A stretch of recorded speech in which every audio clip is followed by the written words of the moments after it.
నమస్తే పొలిటికల్ వాయిస్కి స్వాగతం. దేశం మొత్తం మీద వక్ఫ్ బోర్డుకు సంబంధించినటువంటి బిల్ అమెండ్మెంటు, చట్టంలో మార్పులు, ఈ అంశంపైన చర్చ జరుగుతున్నది. వక్ఫ్ బోర్డుకి భారతదేశానికి సంబంధం ఏమున్నది? వక్ఫ్ బోర్డు అనేటువంటిది భారతదేశంలో తప్ప పాకిస్తాన్లోనో, బంగ్లాదేశ్లోనో లేదా 56 ఇస్లామిక్ దేశాల్లో ఎక్కడా వక్ఫ్ బోర్డు లేదు. కేవలం భారతదేశంలో మాత్రమే ఎందుకు వక్ఫ్ బోర్డు ఉన్నది? ఉండాలి కదా, ఆ దేశాల్లో కూడా లేదు.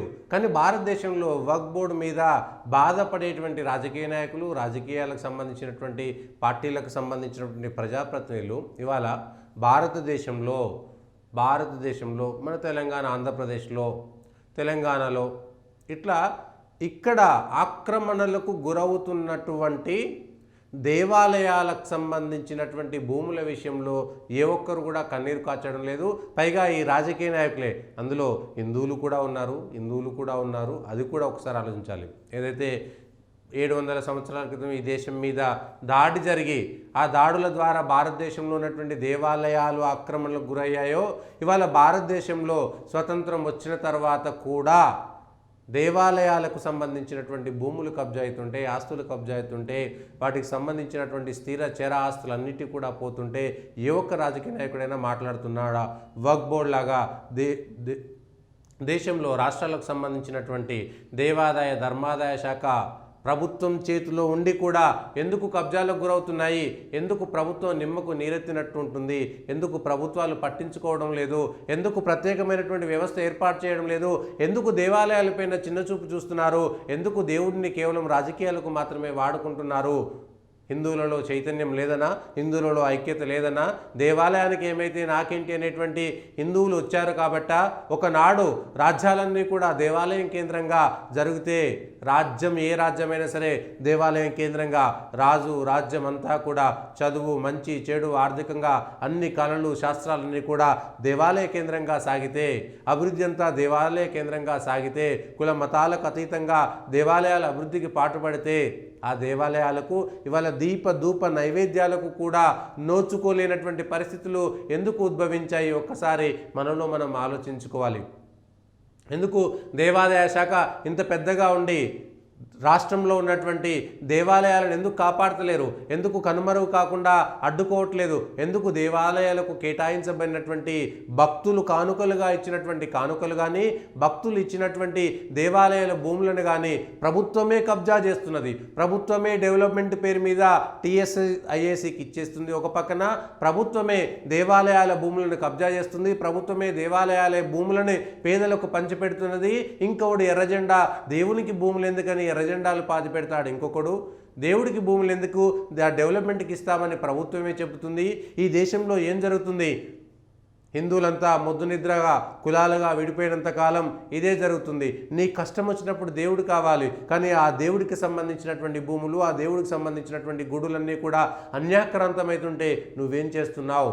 ఈ దేశం నాశనం అయిపోయిన తర్వాత నువ్వు మిగలవు. అయితే మనుషులే కదా అన్ని చోట ఉండేది, మతం ఒక్కటే కదా మాయమైపోయేది అనేటువంటి భ్రమల్లో ఉండేటువంటి వాళ్ళు ప్రపంచ దేశాల్లో జరుగుతున్నటువంటి ఒరవడిని ఒక్కసారి కనిపెడుతూ ఉండాల్సినటువంటి సందర్భం ఇది. ఇది వరంగల్కు సంబంధించినటువంటి ఒక అంశము. వరంగల్లో ఉన్నటువంటి దేవాలయాలకు సంబంధించినటువంటి భూములు ఏ విధంగా కబ్జాకు గురైనటువంటివి?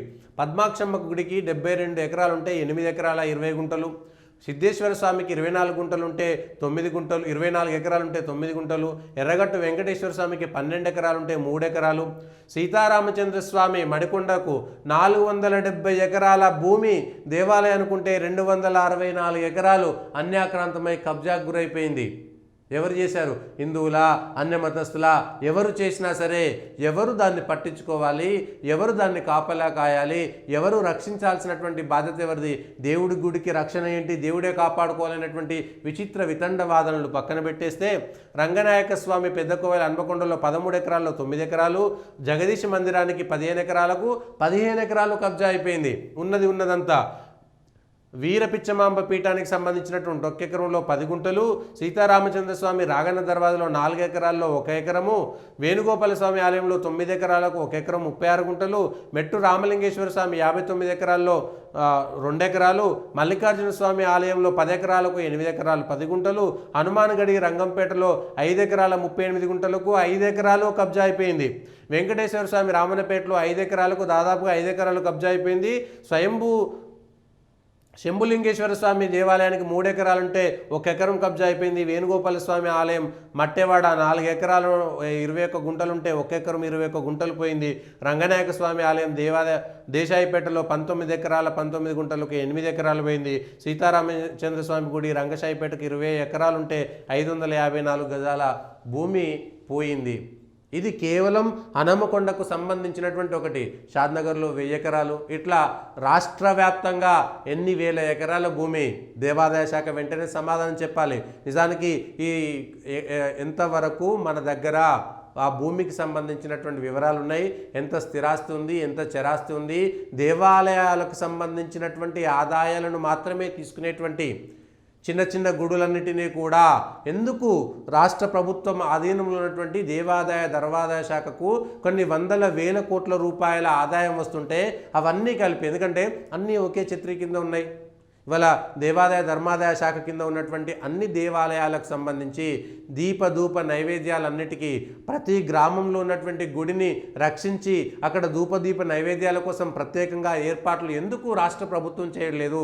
వందల వేలాది కోట్ల రూపాయలు ఇవాళ మీరు ప్రభుత్వం ఖజానాలోకి దేవుడి గుళ్ళ ద్వారా వస్తుంటే, అప్పనంగా వసూలు చేస్తుంటే, ఒక యాదగిరిగుట్టకు పోతే ఒక్క కారు పైకి పోవాలంటే 500 రూపాయలు, ఒక సేవకు ఎన్ని వందలకు రూపాయలు తీసుకుంటున్నారు. ఎన్ని వందల కోట్ల రూపాయలు ఇవాళ యాదగిరిగుట్ట నుంచి వస్తుంది, ఎంత భద్రాచలం నుంచి వస్తుంది, ఎంత ధర్మపురం నుంచి వస్తుంది, ఎంత వేములవాడ నుంచి వస్తుంది. అట్లా దేవాదాయ ధర్మాదాయ శాఖ కింద ఉన్నటువంటి ఎన్ని దేవాలయాలకు సంబంధించినటువంటి ఉండి ఆదాయాలతో పాటు ఇట్లా వేలం వేసినటువంటి లేదా కౌలుకి ఇచ్చినటువంటి లేదా లీజుకి ఇచ్చినటువంటి దేవుళ్లకు సంబంధించినటువంటి భూములు, ఇట్లాంటి భూములన్నింటిని కూడా దేవాదాయ శాఖ ద్వారానే డెవలప్ చేసి ఆ వచ్చిన ఆదాయాన్ని దేవాలయాలకు ఎందుకు వెచ్చించడం లేదు? దేవాలయాలకు సంబంధించినటువంటి ధూపదీప నైవేద్యాలకు, లేదంటే వేదాలను కాపాడే విధంగా, వేదశాస్త్రాలకు సంబంధించి ఈ సంస్కృతి సంప్రదాయాలను కాపాడే విధంగా ఎందుకు ఈ ప్రభుత్వాలు చొరవ తీసుకోవడం లేదు? కేవలం అక్కడి నుంచి ఆదాయం మాత్రమే తీసుకుంటుంది. ఇవాళ వక్ఫ్ బోర్డు మీద ఉన్నటువంటి ప్రేమ, ఖజానా నుంచి మిగిలినటువంటి వాళ్ళకేమో డబ్బులు ఇస్తారు, కానీ దేవాలయాలకు, హిందూ దేవాలయాలకు సంబంధించినటువంటి ఆలయాలకు సంబంధించినటువంటి ఆస్తులను ఆదాయాలను మాత్రం ఇవాళ ఖజానాలో కలుపుకొని దాన్ని అందరికీ పంచిపెడుతుంటారు. ఇదెక్కడి న్యాయము? ఇదెక్కడి న్యాయము? ఒక్కసారి ప్రజలంతా ఆలోచించాలి. ఇంకెంతకాలం కులాల వారిగా కొట్టుకుపోయి నీ దేవుడే కాపాడలేనటువంటి పరిస్థితిలో ఉంటే, కులానికి ఒక దేవుణ్ణి పెట్టుకొని ఆ దేవుణ్ణి ఆరాధించుకొని మిగిలినటువంటి వేల సంవత్సరాల నుంచి మనకు అనువుగా వస్తున్నటువంటి ఆలయాలన్నింటిని ఎందుకు పునరుద్ధరించలేకపోయినాము? ఎందుకు విదేశీ మూకల దాడిలో కూరుకుపోయినటువంటి అనేక దేవాలయాలను తిరిగి ఎందుకు తెరిపించుకోలేకపోతున్నాము? ఎందుకు ఈ పురాతనమైనటువంటి ఆలయాలను పరీక్షించుకోలేకపోతున్నాము? ఎందుకు మన చరిత్రను కాపాడుకోలేకపోతున్నాము? ఇన్ని వేల కోట్ల రూపాయల ఆదాయాలున్నా కూడా దేవాలయాలు ఎందుకు మూతపడుతున్నాయి? ఇది కావాలని చేస్తున్నటువంటి కుట్రపూరితమైనటువంటి చర్య కాదా? ఒక్కసారి మనమంతా ఆలోచించుకోవాల్సినటువంటి సందర్భం ఇది.